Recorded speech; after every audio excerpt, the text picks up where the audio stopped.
Oke, bismillahirrahmanirrahim. Assalamualaikum warahmatullahi wabarakatuh. Selamat siang adik-adik semua, para mahasiswa, peserta perkuliahan Manajemen Sumber Daya Manusia. Kali ini tema yang akan kita bahas adalah analisis pekerjaan. Jadi temanya adalah analisis pekerjaan. Sebelum kita lebih jauh membahas tentang analisis pekerjaan, di awal ingin saya sampaikan makna atau definisi dari analisis pekerjaan tersebut supaya kita dapat memahami lebih jauh gitu kan. Apa sih sebetulnya analisis pekerjaan itu? Salah satu penulis ada yang mengatakan bahwa analisis pekerjaan adalah proses sistematis yang ditujukan untuk mengidentifikasi, gitu kan? Jadi mengidentifikasi dan menentukan tugas, tanggung jawab, dan persyaratan suatu pekerjaan.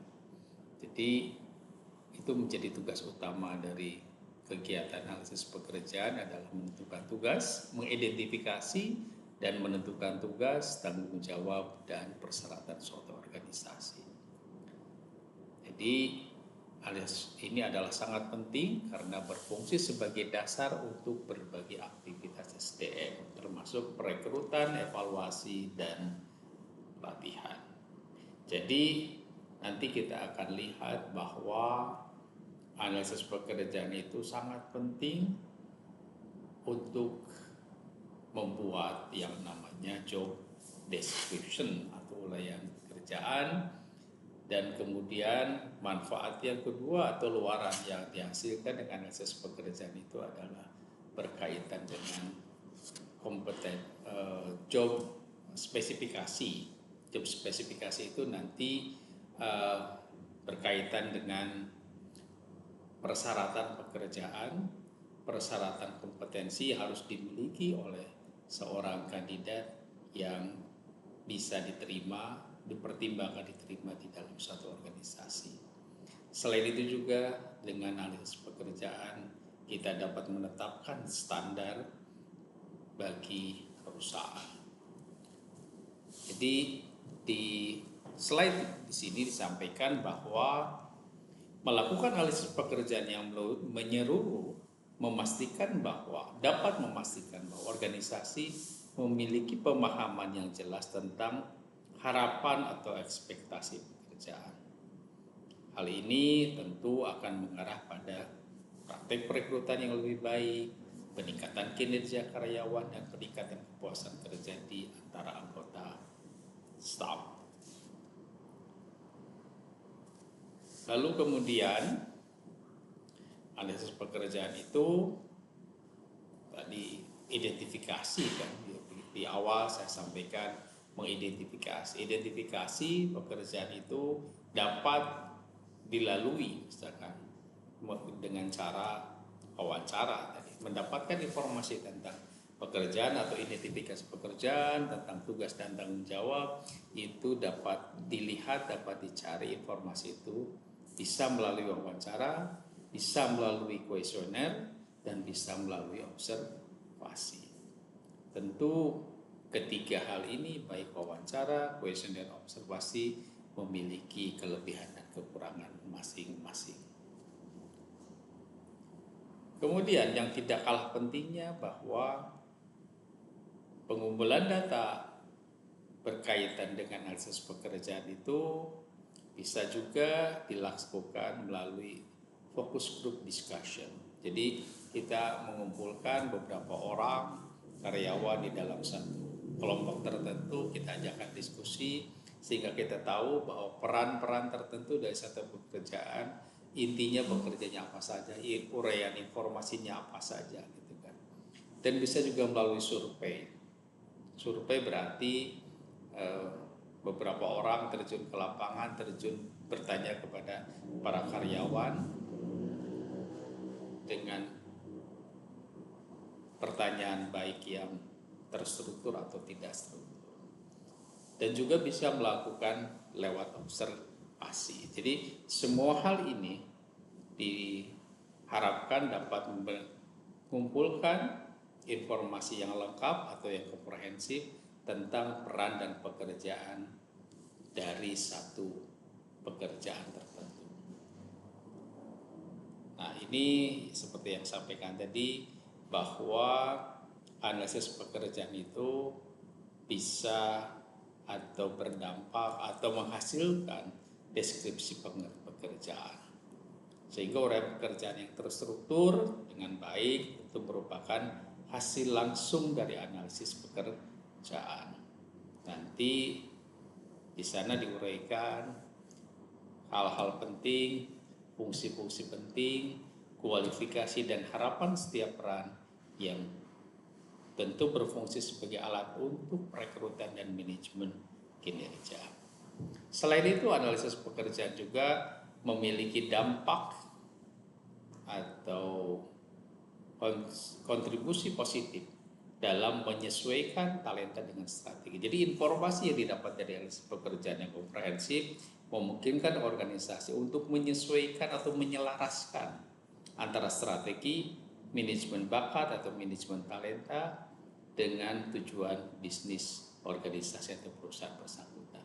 Dengan harapan bahwa kalau terjadi keselarasan antara manajemen talenta, strategi manajemen talenta dengan tujuan bisnis, ujung-ujungnya adalah dapat mendorong keberhasilan organisasi secara keseluruhan.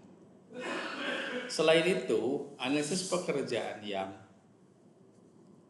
baik, yang dilakukan dengan baik, tentu dapat menetapkan standar dan harapan kinerja.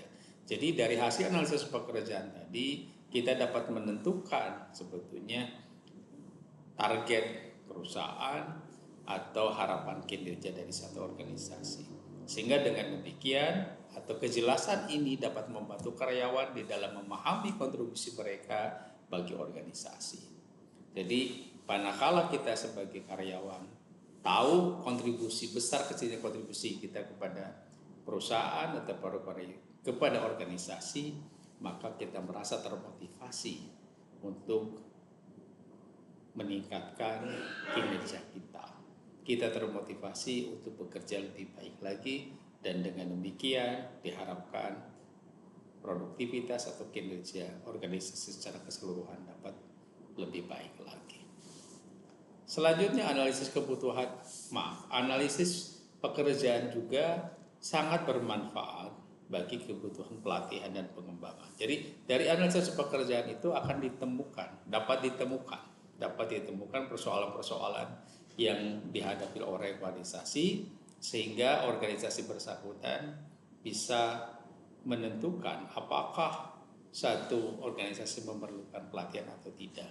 Dan seandainya memerlukan pelatihan, dapat diketahui pelatihan apa yang kurang dari karyawan atau pegawai yang ada di sana, sehingga ketepatan di dalam menentukan pelatihan akan bisa menghemat dana yang dikeluarkan organisasi, karena ketepatan di dalam pelatihan tentu dapat meningkatkan kemampuan karyawan lebih tepat lagi. Selanjutnya, seperti yang saya awali, bahwa ini luaran dari analisis pekerjaan itu adalah job spesifikasi. Job spesifikasi ini sangat bermanfaat di dalam membuat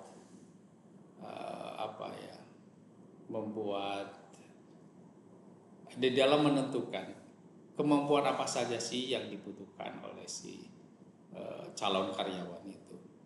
Jadi nanti biasanya di dalam lowongan pekerjaan misalkan ada S1 jurusan manajemen atau prodi manajemen, dia kemampuan kompetensi apa, keahliannya apa, dan seterusnya.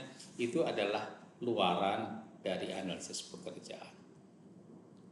Selain itu juga kebutuhan hukum dan keadilan. Dengan analisis pekerjaan itu organisasi dapat memastikan kepatuhan hukum dan keadilan dalam praktik perekrutan. Ini menjadi hal yang sering menjadi pembicaraan bahwa perekrutan itu terkadang menimbulkan persepsi atau bias yang tidak memberikan jadi terkadang perekrutan itu adalah kadang-kadang terjadi praktek-praktek yang katakanlah bias, sehingga kalau terjadi bias di dalam perekrutan memungkinkan orang-orang yang seharusnya masuk kepada organisasi karena dia punya kemampuan, ternyata karena persepsi, karena bias tertentu menjadi tidak diterima di organisasi tersebut. Dan ini akan juga merugikan perusahaan.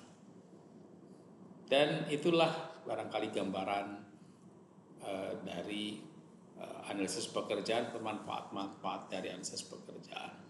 Tentu bukan tanpa halangan, bukan tanpa rintangan di dalam melakukan analisis pekerjaan itu. Salah satu yang menjadi tantangan dalam melakukan analisis pekerjaan adalah misalkan adanya penolakan dari karyawan untuk memberikan informasi yang sebenar-benarnya, atau kurangnya juga sumber daya manusianya untuk mendapatkan informasi itu.